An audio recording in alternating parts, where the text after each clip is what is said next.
సుధాకర్ హాల్లోకి వచ్చి అయ్యో వాటర్ రావట్లేదమ్మా అని అనడంతో జగదాత్రి తను చేసిన పనిని గుర్తు తెచ్చుకుంటూ ఇలా అంటూ ఉంటుంది. అయ్యో పైప్ లైన్లో ఏదైనా చెత్త అడ్డం పడి ఉంటుంది మామయ్య గారు అని అంటూ తను చేసిన చిలిపి పని గుర్తు తెచ్చుకుంటుంది. తనే వాష్రూమ్లోకి వాటర్ రాకుండా వాల్ని ఆఫ్ చేసేస్తుంది. దాంతో వాటర్ రావడం ఆగిపోతాయి. పైప్ లైన్లో చెత్త అడ్డం పడింది అని జగదాత్రి చెప్పగానే అయితే అంటుంది నిషిక.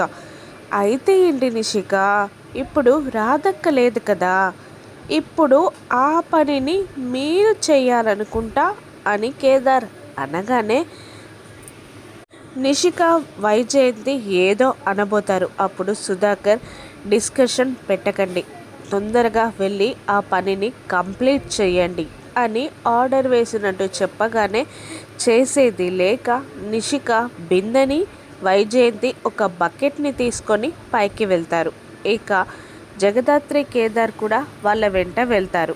ఇక జగదాత్రి ఆ ట్యాంక్ వైపు చూపిస్తూ ఇప్పుడు మీరు ఆ బకెట్ బిందెతో వాటర్ని తీసుకొని కిందికి వెళ్ళి మెట్లపై నుండి ఇదంతా ఈ బకెట్ వాటర్తో దిగేసి అక్కడ చెట్లకి నీళ్లు పోసి మళ్ళీ పైకి రావాలి అని పని ఎలా చేయాలో చెప్తుంది జగదాత్రి.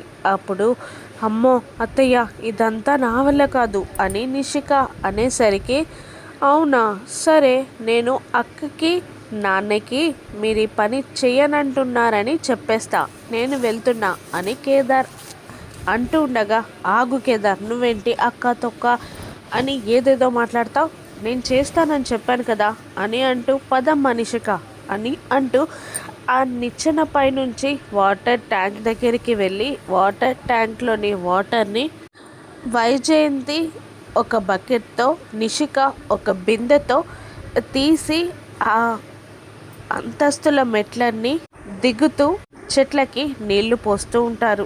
ఒక్కసారి తిరిగేసరికే వాళ్ళు అలసిపోయి వైజయంతి అక్కడే కుప్పకూలిపోతుంది. అప్పుడు జగదాత్రి వచ్చి ఇదంతా ఎందుకో తెలుసా అత్తయ్య, పాపం శ్రీవల్లి చేత మీరు అన్ని పనులు చేయించారు కదా, రోజంతా కష్టపడుతూనే ఉంటుంది. శ్రీవల్లి ఎలా బాధని అనుభవిస్తుందో, తను ఎంత కష్టపడుతుందో మీకు తెలియాలని ఇదంతా చేశాను అని జగదాత్రి వైజయంతికి వార్నింగ్ ఇస్తూ ఉంటుంది. పక్క నుంచి నిషిక షాక్ అవుతూ అలా చూస్తూ ఉండిపోతుంది. ఇక జగదాత్రి వాళ్ళ అత్తయ్యని పని మంచిగా ఎప్పుడు తీసుకొస్తుందో రాను ఎపిసోడ్స్లో చూద్దాం. Thank you for watching.